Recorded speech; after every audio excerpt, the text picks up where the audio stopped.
Hello दोस्तों, आज के इस वीडियो के दौरान हम बात करने वाले हैं वेदांता लिमिटेड के बारे में। सो गाइस, वेदांता लिमिटेड में अगर बात की जाए तो रिसेंटली जो लास्ट सेशन पर एक अच्छा रिवर्सल हमें देखने को नजर आया तो काफ़ी बेहतरीन रहा था। पर यहाँ पे मेन चीज़ यहाँ पे कुछ अपडेट्स देखने को मिल रही है, कुछ रिपोर्ट्स यहाँ पे कोर्ट की तरफ से भी देखने को मिल रही है, साथ ही साथ आने वाले नंबर्स के लिए क्या इंपॉर्टेंट अपडेट देखने को मिल रही है, तो इन सब चीज़ों को भी कवर करेंगे। और कंपनी के आने वाले डिविडेंड को लेकर क्या अपडेट रहने वाली है तो वो भी कवर करेंगे। पर इन सब चीज़ों को डिस्कस करने से पहले बता दूं, बाई सेलिंग के लिए कोई भी रिकमेंडेशन सजेशन नहीं रहेगी, जानकारी ओनली एजुकेशन पर्पज़ के लिए रहेगी। प्राइस चेकआउट करें तो 455.75 लास्ट सेशन की क्लोजिंग रही और इंट्राडे का हाई 458.50 देखने को मिला। अब यहाँ पे लंबे टाइम से अगर देखा जाए तो कहीं ना कहीं जो लगातार वेदांता को लेकर खबरें देखने को मिली, खबरों की सुर्खियों में नजर आए वेदांता। अब यहाँ पे कुछ इंपॉर्टेंट्स जो यहाँ पे निकल के आ रहे हैं कि वेदांता समूह का 70% जो राजस्व है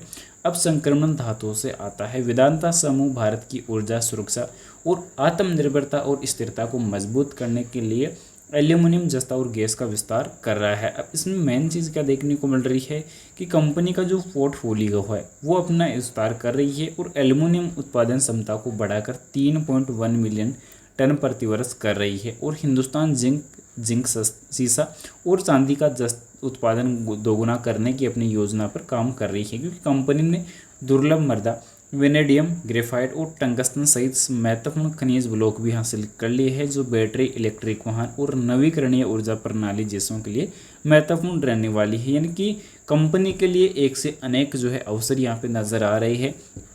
और साथ ही साथ स्थिरता और हरित नवाचार पर भी यहाँ अगर बात करें तो इसमें मेन चीज़ क्या देखने को मिल रही है कि कंपनी पिछले 3 वर्षों में कंपनी ने 28 मिलियन टन CO2 उत्सर्जन कम किया और 1 अरब पेड़ों द्वारा अवशोषित कार्बन के बराबर है, क्योंकि भारत में पहला कम कार्बन वाला एल्यूमिनियम और एशिया में पहला ग्रीन जिंक भी तैयार किया है, जो रेस्टोरा तथा इंकोजेन जैसे उत्पादों नए वैश्विक मानक को स्थापित करता है। तो यही इंपॉर्टेंट देखने को मिला, क्योंकि धातुओं के साथ वेदांता 2030 तक के ऊर्जा मिश्रण में गैस उपयोग को 15% बढ़ाने के लिए भारत के लक्ष्य को पूरा करने के लिए अपने प्राकृतिक गैस पोर्टफोलियो पर विस्तार कर रही है। और वहीं वेदांता रिसोर्सेज के CEO देसनी नायडू ने कहा, भारत एकमात्र प्रमुख अर्थव्यवस्था है जो निम्न मध्यम आय से उच्च आय की ओर बढ़ने के साथ साथ हरित ऊर्जा की ओर बढ़ने का प्रयास कर रही है और ऊर्जा परिवर्तन विकल्प नहीं, ये अनिवार्य है। यानी कि कंपनी के लिए अपॉर्चुनिटी में नजर आई है, क्योंकि अभी के टाइम रिसेंटली वेदांता के पास 1.9 गीगावाट नवीकरणीय ऊर्जा समझौते हैं और 2030 तक 2.5 गीगावाट 24 से 100 घंटे हरित ऊर्जा का लक्ष्य रहने वाला है। यानी कि कंपनी फ्यूचर प्लान जो है काफ़ी मजबूत बना रही है और यही बड़ा रीज़न देखने को मिल रहा है कि लगातार कंपनी के ऊपर जो सुर्खियाँ पर जो खबरें हैं वो नजर आई है। पर यहाँ पे वेदांता धोखाधड़ी के आरोप में जो है सुप्रीम कोर्ट के न्यायाधीश संजय कुमार ने वायसराय रिसर्च रिपोर्ट पर जनहित याचिका की सुनवाई से खुद को अलग कर लिया है, क्योंकि सर्वोच्च न्यायालय के एक अन्य न्यायाधीश न्यायमूर्ति संजय कुमार ने वायसराय रिसर्च रिपोर्ट पर आधारित वेदांता रिसोर्सेज के आरोपों से संबंधित जनहित याचिका की जो सुनवाई में खुद को अलग कर लिया है, जिसमें वित्तीय अनियमितता की सेबी और RBI जांच की मांग की गई थी। यानी कि ये भी इम्पोर्टेंट देखने को ये मिल रहा है कि Vedanta limited, Hindustan zinc limited, Vedanta resources limited और संबंध संस्थाएं शामिल हैं, जो एक जनहित याचिका PIL के बाद नए सिरे से जांच का सामना करना पड़ रहा है, जिसमें सेबी, RBI और कॉरपोरेट मामलों के मंत्रालय MC द्वारा वित्तीय लेन देन की गहन की जांच यहाँ पे मांग की गई है। तो ये इंपॉर्टेंट अपडेट रहने वाली है, जिससे मंडे सेशन को बड़ा इम्पैक्ट नज़र आ सकता है। साथ ही साथ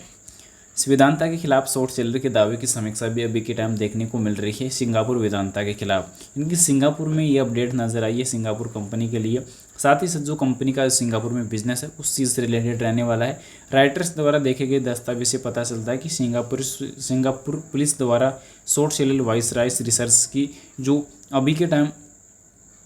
शिकायत की समीक्षा की गई, जिसमें कहा गया कि प्राकृतिक संसाधन समूह वेदांता लिमिटेड ने अपने 2024 के लाभांश का अनुचित तरीके से वित्तपोषण किया है और वेदांता के जो राइटर्स को बताया गया है कि उसमें लागू कानूनों के पूर्ण अनुपालन में लाभांश का भुगतान किया तथा वायसराय में भी अभी के टाइम आरोपों को निराधार किया गया है। तो कंपनी के लिए अभी के टाइम जो है संदिग्ध रिपोर्ट यहाँ पे मानी जा रही है और इसी की वजह से जो है कम जो इस पर अपडेट जारी की जा रही है। इसके अलावा अगर कुछ खबरों को डिस्कशन अगर किया जाए तो यहाँ पे देखने को मिलेगा कि कुछ टेक्निकली डेटा का जो फॉल्ट है वो भी कहीं ना कहीं इंपॉर्टेंट रहेगा। तो टेक्निकली डेटा को अगर एनालाइज अगर यहाँ पे किया जाए तो टेक्निकली कुछ जो चीज़ें जो है कहीं ना कहीं और बढ़िया निकल के आती है कंपनी के बारे में, क्योंकि यही बड़ा रीज़न देखने को मिल रहा है। क्योंकि टेक्निकली डेटा में जब कुछ इस प्रकार जो उतार चढ़ाव हमें देखने को अगर मिलते हैं तो यहाँ पे चेकआउट कर सकते हैं कि फिलहाल जो 50 दिन का मूविंग एवरेज फिर से 200 दिन के मूविंग एवरेज को यहाँ पे क्रॉस करेगा तो अपॉर्चुनिटी बनने वाली है। क्योंकि रेड जो लाइन है वो 50 दिन का मूविंग एवरेज को दर्शा रही है, ग्रीन लाइन जो दर्शा रही है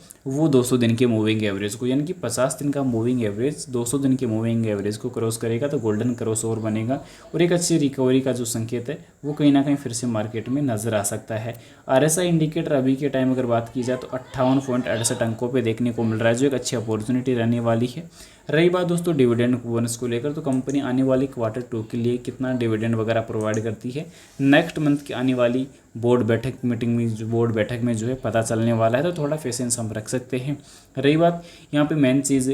एवरेज की, तो यहाँ पे डेटाबेस जो है रिकवर होता हुआ नजर आया है, काफ़ी अच्छा रिवर्सल पॉइंट भी यहाँ पे बन रहा है। क्योंकि कंपनी के लास्ट टाइम भी वॉल्यूम वगैरह काफ़ी बेहतरीन नजर आए, कंपनी का जो फाइनेंशियल डाटा है वो भी काफ़ी इम्प्रूव हो रहा है। क्योंकि अभी कंपनी का इन्वेस्टमेंट बैलेंस शीट में अगर देखते हैं तो यहाँ पे कंपनी काफ़ी बड़ा इन्वेस्टमेंट प्लान कर रही है, तो यानी कि अपॉर्चुनिटी की जो समीक्षा है वो काफ़ी हाई है, तो इसलिए थोड़ा जो टाइम वगैरह है वो इम्प्रूव हो सकता है। फिलहाल बता दूं बाई सेल के लिए कोई रिकमेंडेशन नहीं रहेगी, जानकारी ओनली एजुकेशन पर्पज़ के लिए रहेगी। इन्वेस्टमेंट करने से पहले अपने फाइनेंशियल एडवाइजर की सलाह जरूर से ले या खुद की रिसर्च जरूर से कर ले। वीडियो पसंद आए तो लाइक और चैनल को सब्सक्राइब जरूर से करें। Thanks for watching this my video.